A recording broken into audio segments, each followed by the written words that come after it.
They looked you in the eyes, whispered promises like sacred oaths, then vanished into shadows the moment you bled. You gave everything you had, poured your loyalty like molten steel into a mold that cracked. The second heat cooled. You believed loyalty was currency, the weight that would make you irreplaceable. What a cruel, quiet lie. Loyalty is not armor. It's a blade, sharpened on the whetstone of silent betrayal and shattered trust. You were loyal because that's the only thing you knew to be. Faithful, steady, dependable. But they weren't looking for loyalty.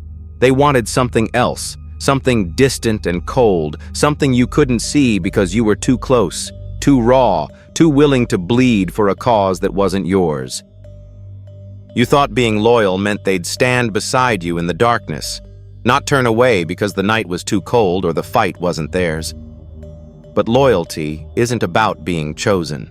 Maybe that's the hardest truth in the world to swallow, like grit between your teeth after a long run in the unforgiving sun. Being chosen is never about what you give. It's about who's willing to meet you in the storm when every breath feels like a blade in your lungs. You don't bow to betrayal. You don't lower your standard to the level of their indifference. Betrayal is a burning brand, a reminder forged in the fierce silence of a trust broken, an echo of wolves' howls when the pack scatters, leaving you to stand alone, unshaken. You carry that brand as a warning to yourself. Never mistake your loyalty for a reason to stay where you're unseen. You deserve to be chosen for who you are in the dark, when no one else could stand the silence with you. That's the truth no one tells you. And now, you carry it quietly, like steel beneath your skin, waiting for the crossroads where you decide who you'll be when the world finally looks away. You were told to open up, to be honest, to feel deeply, to wear your wounds like armor, transparent and brave. But when you stood there, heart exposed under bright lights, the applause was brittle, a mask. The room admired your cracks from a distance, like watching ice fracture under a warm sun, then turned away when pieces fell to the floor. You bled loyalty like a warrior who never lowers his shield, yet the world treated it like a nuisance, something to step over on the way to someone flashier, someone quieter with sharper edges. Why does loyalty make us invisible? Why does the weight you carry to stay true vanish on their scales of worth? You gave everything they asked for, your time, your trust, your silence in storms you weathered alone, and still felt unseen, like smoke dissipating before anyone could trace its path back. Transparency is sold to you as a path to respect, but respect isn't handed to bare skin. It's earned in the forge of resilience, in the silence between words no one hears. Why are the most genuine men the first to be discarded, like old steel no longer polished for showroom light? The world doesn't celebrate open hearts. It convicts them for being too raw, too exposed. You learned to carry your emotional scars with pride, painted them like medals earned in battle, only to watch them fade into the background noise of a crowd that values performance over substance. It's a cruel play where the actor who dares to be real gets lost backstage, unheard. You gave them the real you, the hard you, the broken you, ready to be rebuilt, and all you got back was silence. But here's a razor truth. Silence, in your hands, isn't absence. It's power. When the world dismisses your loyalty, they reveal their weakness, not yours. The man who stands unshaken by indifference walks alone, yes, but walks with the weight of unshakable resolve. You are not invisible when you decide your worth beyond their applause or their retreat. You are steel forged in fire no one else survived. Because sometimes the hardest thing isn't to open up. It's to close the door on a world that mistakes vulnerability for surrender. You carried your loyalty like a wolf carries its scars, silent, unyielding, ready for the next storm. They won't see you until you stop showing them the wounds they don't know how to honor. And when that day comes, you won't open up. You'll stand closed down, tall and unbreakable. You don't trade your heart for applause. You keep it for the fight that matters. Pain is the fire where real steel is forged, but too many men lose themselves trying to avoid the heat. You feel battered, bruised, like you're breaking under pressure, but that breaking is a lie you tell yourself to flinch from what's coming.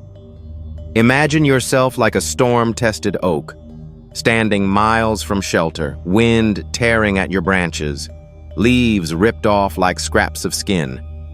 The storm doesn't define you. It shapes you, carves out the marrow of your backbone. It's not the howl of the gale or the force of the rain that decides your worth. It's your roots, how deep you've sunk into the soil beneath. The world around you will rage, will try to bend you into something soft, something easily snapped. It's all noise and wind. What counts is where you plant your feet when everything else wants you to fall. Look at my old friend. Spent years chasing validation like a wild dog after scent trails in the wind. Always hungry for someone's nod, a word of praise, a sign he was enough. It ate him alive. Every time he reached out, the approval slipped through his fingers like smoke. Until one day he stopped. Not because he had it all figured out, but because he was done wasting himself on echoes. He rooted himself in the soil of his principles, not other people's applause. No more chasing, no more bending with every shifting opinion. He found a quiet, unyielding peace in standing tall in the silence instead of running to the noise. That's the crux of Stoicism that most men miss. It's never the storm that breaks a man. It's his refusal to stand firm, to anchor himself in what cannot be stormed away. When you stop handing your power to someone else's gaze, you don't just survive, you become unshakable. Your worth has nothing to do with the weight of others' recognition. It is the steel forged in your hidden nights of struggle. Pain, rejection, loss, they sharpen your resolve. They don't fracture your foundation. You already carry the power to endure everything without a word, without the chaos of explanation or the desperation for validation. The storm is always there. What you choose in that storm, silence or surrender, that is where a man is made or undone. Remember, the oak bends with the wind, but never lets go of its roots. That is your armor. That is your quiet strength. You walked through hell and never raised your voice. Detachment is not some cold, hollow void where you bury your feelings like dead weight. It's the clarity of steel, seeing what lies before you in raw, unforgiving light, not through the cracked lens of wishful thinking. When you detach, you don't walk away because you don't care. You walk away because you understand. You refuse to be shackled by the chains of expectation, by the invisible pull of someone else's drama, their rejection, or their need to pull you into their storm. Detachment gives you the distance to observe without bleeding into every conflict or heartbreak. That gap, that space, is not absence. It's armor. It frees you to move with precision, to strike without hesitation, and to conserve energy for the fight that matters. Emotional control isn't about stuffing your feelings into some bottle until it explodes. It's tempering fire into temper, forging your emotions into something sharper, a tool rather than a trap. You don't let anger push you into the dark or pride blind you to the truth.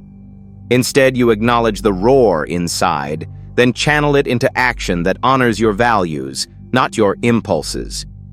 The strongest men don't deny what they feel. They master it. You become the commander of your inner battlefield, where logic is your strategy and emotion is the scout that refines your path. It's not weakness to feel. It's strength to govern where those feelings go. When your mind carves through chaos and your heart beats steady beneath, you stand unshaken. Control doesn't mean absence of fire. It means bearing the heat without burning. Your mission is the compass forged in your bones. It's not found in fleeting distractions or idle chatter, but in the deep, unbreakable voice inside that tells you who you must be. Every choice, every step aligns with this truth. not with the loud demands of the world or the seduction of momentary pleasure. When you put mission first, you become a man set apart from those who chase after anything that gleams for a second, only to find emptiness in their hands. Your purpose is your anchor in storms, the silent code that keeps you moving forward even when the air seems thick with failure and loss. No one else gets to rewrite your mission. It's carved by your own grit and forged by the nights you stayed awake wrestling doubts. Purpose cuts through noise like a blade through fall. Solitude is misjudged, mistaken for loneliness or weakness. Realize it is a crucible, a forge where the man you pretend to be falls away, and the man you are is hammered out. In silence, your mind sharpens, stripped of distractions. You come face to face with your own raw edges and imperfect truths. It's a battlefield where masks are useless and excuses fall flat. Men fear solitude because it demands honesty no one else can offer you. But alone, you find the steel beneath the flesh, the unshakable core others never see because you hide it behind noise and company. Solitude isn't a void, it's the warrior's training ground. Then there's brotherhood, a rare breed not given to everyone who calls himself a man. Brothers don't just celebrate victories, they stare down your faults and condition you through challenge, not comfort. Not every handshake holds trust, and not every voice welcomes your truth. True brotherhood is forged in silence and grit, a bond where ambition meets respect and critique builds strength. You learn to measure men not by their words, but by what remains unspoken, shared glances, tough love, and the weight of accountability. Find those few, hold them close, but hold your standards higher. Brotherhood is not about filling a void, it's about standing shoulder to shoulder with the few who sharpen your edge. True brothers challenge your edge until it cuts clean. You walked through fire without flinching, not because you wanted to prove something to them, but because you needed to silence the storm inside yourself. The scars you carry aren't cracks in your armor. They're the steel ribs holding up the man you are now. Betrayal tried to break you, loss tried to bury you, but here you stand, not unmarked but unbeaten. The voices that once shouted doubt have been drowned out by your own steady heartbeat. In those long nights, in the cold smoke of your past, you didn't just survive. You sharpened your edge until you were a weapon no chaos could dull. This isn't about reclaiming what was taken. It's about choosing what will never be lost again. You are not the man who stumbled in the dark. You are the man who stepped into the silence and found a throne carved from clarity. In this quiet fortitude, you are forged, not in noise or flash, but in the steady burn of self-mastery. There is no crowd here, no applause, only the echo of your own truth, deeper than any word. Remember this, you arise clear, not from the ash of who you were, but clothed in the insight of who you choose to become. The journey didn't end when you faced the fire. It began when you decided to walk through it on your own terms. So claim it, here and now. Declare it boldly in this space. I lead with clarity.